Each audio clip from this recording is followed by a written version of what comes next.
കുറുമ ഉണ്ടാക്കാനായിട്ട് ഞാനിവിടെ എടുത്തിരിക്കുന്നത് ഒരു മീഡിയം സൈസിലുള്ള ഒരു ബീട്രൂട്ടാണ്. ഇതിൻ്റെ കൂടെ ഞാൻ ഈ സൈസിലുള്ള ഒരു ചെറിയ ഉരുളക്കിഴങ്ങും കൂടെ എടുക്കുന്നുണ്ട്. ഉരുളക്കിഴങ്ങ് ഓപ്ഷണലാണ്. നിങ്ങൾക്ക് ഇഷ്ടമുണ്ടെങ്കിൽ എടുത്താൽ മതി. പക്ഷേ ഉരുളക്കിഴങ്ങ് ചേർക്കുമ്പോഴത്തേക്കും കുറുമക്ക് നല്ലൊരു കുറുകലും കിട്ടും. ഒരു പ്രത്യേക ടേസ്റ്റും കിട്ടും. ബീട്രൂട്ടിൻ്റെയും ഉരുളക്കിഴങ്ങിൻ്റെയും തൊലി കളഞ്ഞതിന് ശേഷം ഇത് കഷ്ണങ്ങളായിട്ട് നമുക്ക് മുറിച്ചെടുക്കണം. ഒരു മീഡിയം സവാള കനം കുറച്ച് നീളത്തിൽ അരിഞ്ഞത്, 2 പച്ചമുളക് നീളത്തിൽ കീറിയത്, ഒരു വലിയ തക്കാളി ചെറുതായിട്ട് ചോപ്പ് ചെയ്തത്. കുറുമയ്ക്ക് ഒരു അരപ്പുണ്ടാക്കണം. അതിനുള്ള ഇൻഗ്രീഡിയൻസ് ആണിത്. 1/4 കപ്പ് തേങ്ങ ചിരവിയത്, 5 അല്ലി വെളുത്തുള്ളി, ഈ സൈസിലുള്ള ചെറിയൊരു കഷ്ണം ഇഞ്ചി, ഒരു പച്ചമുളക്, 3/4 ടീസ്പൂൺ പെരുംജീരകം. ഇനി വേണ്ടത് കശുവണ്ടിയാണ്. ഞാനിവിടെ ഒരു 6 കശുവണ്ടി ചെറിയ ചൂടുവെള്ളത്തിലിട്ട് 15 മിനിറ്റ് കുതിർത്ത് വെച്ചതാണിത്. ഇനി മിക്സിയുടെ ഒരു ചെറിയ ജാറിലേക്ക് നമുക്ക് ഈ ഇൻഗ്രീഡിയൻസ് എല്ലാം കൂടി ഇട്ട് കൊടുക്കാം.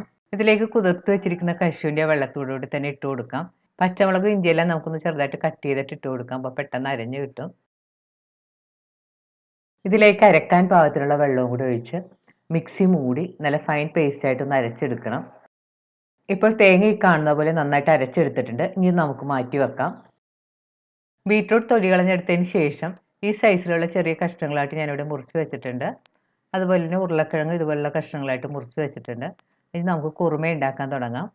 ഞാൻ ഈ കുറുമ ഉണ്ടാക്കുന്നത് ഒരു പ്രഷർ കുക്കറിലാണ്. അപ്പം ഞാനിവിടെ ഒരു കുക്കർ ചൂടാക്കാൻ വെച്ചിട്ടുണ്ട്. കുക്കർ ചൂടായിരുമ്പോൾ അതിലേക്ക് നമുക്ക് ആവശ്യത്തിന് ഓയിൽ ഒഴിച്ചു കൊടുക്കാം. ഞാനിവിടെ ഒരു 3 ടേബിൾ സ്പൂൺ ഓയിലാണ് ഒഴിച്ചു കൊടുത്തിരിക്കുന്നത്. ഞാൻ ഉപയോഗിച്ചിരിക്കുന്നത് സൺഫ്ലവർ ഓയിലാണ്. നിങ്ങൾക്ക് ഇഷ്ടമുള്ള ഏത് ഓയിൽ വേണമെങ്കിലും ഇതിനായിട്ട് ഉപയോഗിക്കാം. എണ്ണ നല്ലതുപോലെ ചൂടായിരുമ്പോൾ നമുക്ക് ഇതിലേക്ക് കുറച്ച് സ്പൈസസ് ഇട്ട് പൊട്ടിക്കണം.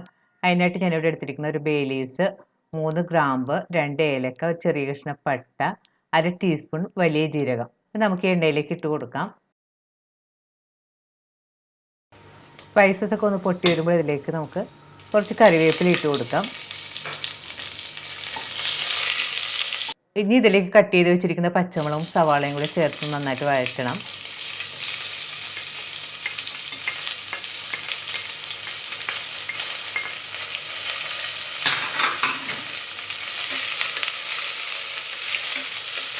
ഇതിലേക്ക് ഒരു 1/2 ടീസ്പൂൺ ഉപ്പ് പൊടിയും കൂടി ചേർത്ത് കൊടുക്കാം.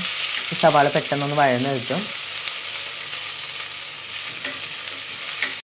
സവാള നല്ല ബ്രൗൺ കളറൊന്നും ആകണ്ട. സവാള ഒന്ന് സോഫ്റ്റായി ചെറുതായിട്ട് കളർ മാറി തുടങ്ങുമ്പോൾ നമുക്ക് ഇതിലേക്ക് അരിഞ്ഞു വെച്ചിരിക്കുന്ന ബീട്രൂട്ടും ഉരുളക്കിഴങ്ങും കൂടെ ചേർത്ത് കൊടുക്കാം. ഇവ ചേർത്ത് ഒന്ന് നന്നായിട്ട് വഴറ്റി കൊടുക്കണം. ഒരു 2-3 മിനിറ്റ് നന്നായിട്ട് വഴറ്റണം. ഇനി ഇതിലേക്ക് ചോപ്പ് ചെയ്ത് വെച്ചിരിക്കുന്ന ടൊമാറ്റോ കൂടി ചേർത്ത് കൊടുക്കാം. ടൊമാറ്റോ ചേർത്തതിന് ശേഷം നന്നായിട്ട് വഴറ്റി കൊടുക്കണം. ടൊമാറ്റോ ഒക്കെ നന്നായിട്ട് ഉടഞ്ഞു വരണം. ഇപ്പോൾ തക്കാളിയെല്ലാം ഒന്ന് ഉടഞ്ഞു തുടങ്ങിയിട്ടുണ്ട്. ഈ സമയത്ത് നമുക്ക് ഇതിലേക്ക് കുറച്ച് മസാലപ്പൊടികൾ ചേർത്ത് കൊടുക്കണം. 1/2 ടീസ്പൂൺ മല്ലിപ്പൊടി, 1 ടീസ്പൂൺ മുളക് പൊടി, 1/4 ടീസ്പൂൺ മഞ്ഞൾപ്പൊടിയും 1 ടീസ്പൂൺ ഗരം മസാലപ്പൊടിയും കൂടി ചേർത്ത് കൊടുക്കാം. ഇവ ചേർത്തതിന് ശേഷം വീണ്ടും നന്നായിട്ട് വഴറ്റി കൊടുക്കണം. 2-3 മിനിറ്റ് നന്നായിട്ട് വഴറ്റിയതിന് ശേഷം ഇതിലേക്ക് നമുക്ക് അരച്ച് വെച്ചിരിക്കുന്ന അരപ്പും കൂടി ചേർത്ത് കൊടുക്കാം. അതിന് ശേഷം ഒന്ന് നന്നായിട്ട് വഴറ്റി കൊടുക്കണം. മസാലയെല്ലാം കഷ്ണങ്ങളിൽ പിടിക്കുന്നവരൊന്ന് നന്നായിട്ട് വഴറ്റി കൊടുക്കാം. ഇതിലേക്ക് പാകത്തിനുള്ള ഉപ്പും കൂടി ചേർത്ത് വീണ്ടും നന്നായിട്ട് വഴറ്റി കൊടുക്കണം. ഇനി ഇതിലേക്ക് നമുക്ക് ആവശ്യത്തിനുള്ള വെള്ളവും കൂടി ചേർത്ത് കൊടുക്കാം. ഞാനിപ്പോൾ ഇതിലേക്ക് ഒഴിച്ചത് മിക്സി കഴുകിയ വെള്ളമാണ്. മൊത്തം 2 കപ്പ് വെള്ളം ഇതിലേക്ക് നമുക്ക് ചേർത്ത് കൊടുക്കണം. അതിന് ശേഷം നന്നായിട്ട് മിക്സ് ചെയ്ത് യോജിപ്പിക്കാം. ഇനി കുക്കർ മൂടി ഇതൊന്ന് വേവിച്ചെടുക്കണം. കുക്കർ സ്റ്റവിൽ വെച്ചതിന് ശേഷം ഒരു 5 വിസിൽ വരുന്നവരെ നമുക്കിതൊന്ന് വേവിച്ചെടുക്കണം. 5 വിസിൽ വന്ന് കഴിയുമ്പോഴത്തേക്കും നമുക്ക് സ്റ്റവ് ഓഫ് ചെയ്ത് അതിൻ്റെ സ്റ്റീം പോകാനായിട്ട് മാറ്റി വെക്കണം.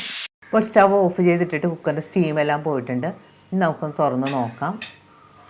ഇനി കുറുമ സ്പൂൺ കൊണ്ടൊന്ന് നന്നായിട്ട് മിക്സ് ചെയ്ത് യോജിപ്പിക്കാം. കഷ്ണങ്ങളെല്ലാം പാകത്തിന് വെന്ത് വന്നിട്ടുണ്ട്.